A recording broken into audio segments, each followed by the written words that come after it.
Okay, so again, I'm Gordon Einstein. I wear a few different hats.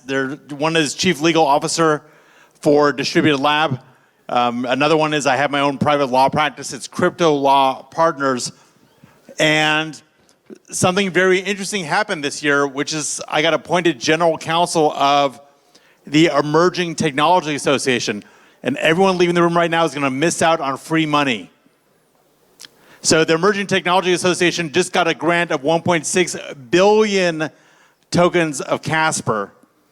I'll say that again. The organization that I became general counsel of just got a grant of 1.6 billion Casper tokens. And we have a mission to give out grants to worthy software projects. We have to give away 1.6 billion tokens. If anyone's not paying attention, now would be the time. So the ETA and Casper have come together to do something that's never been done before, which is to make a DAO, a decentralized autonomous organization that's basically an organization that's run on the blockchain that has possession of these 1.6 billion tokens and has a mission to vote on worthwhile projects and give them out. So who's interested in getting a grant to do a software project? Who doesn't want free money? Okay, good.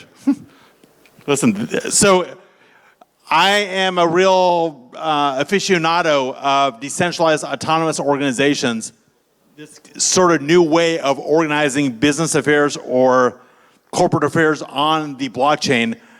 And I just want to walk through the basic concepts with you. It's going to be a short presentation, but some of the tips and tricks and bits of knowledge that we've been picking up I think are pretty interesting. So the topic is how to protect your DAO, how to protect your decentralized autonomous organization from legal attack. So, blah, blah, blah. I'll skip the disclaimers. Okay, so again, what is a DAO? A DAO is a decentralized autonomous organization. It's basically a way of organizing or structuring your for-profit or organization on the internet using smart contracts and crypto. It's basically a replacement for the typical or historical forms of government, such as companies or associations or partnerships or nonprofits. It's an attractive way of putting things together because typical companies that are engaged in blockchain and crypto activities are subject to regulatory attack. So if you have a DeFi project, for example, that is vulnerable to regulation, there's some advantage that's available by organizing your governance of that DeFi project as a DAO and not as a traditional company, say with its headquarters in the United States where you can get a regulator breathing down your neck almost any moment.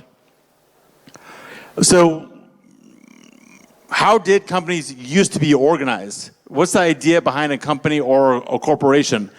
There's this idea of the theory of the firm, which is the traditional way of looking at what a company is. If you have a landlord and a tenant in a building, and the landlord's renting out the building for the tenant in exchange for money, you can't really say that they're working together as a company. It's really two different economic actors. But when you have a company like AT&T or IBM or one of these larger ones, you can look at that sort of relationship as a nexus of contracts.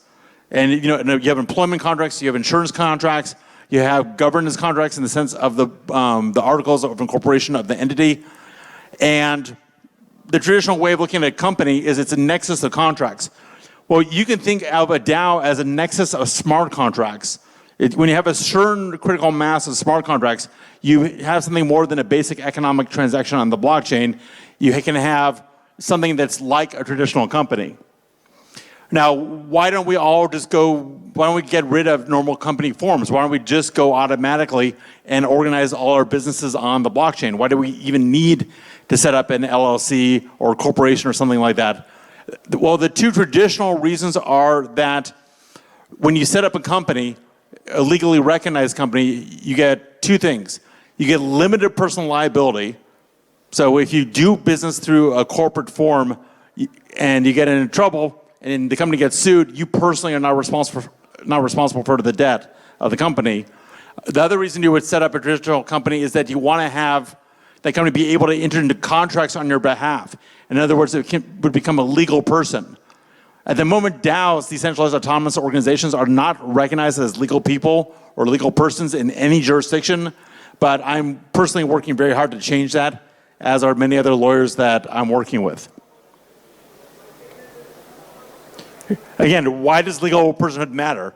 If you want to enter into a contract, you have to be recognized as a legal person. Your dog cannot enter into a legal contract. Certain organizations can't. You have to be recognized as such. That's why you want to go for this.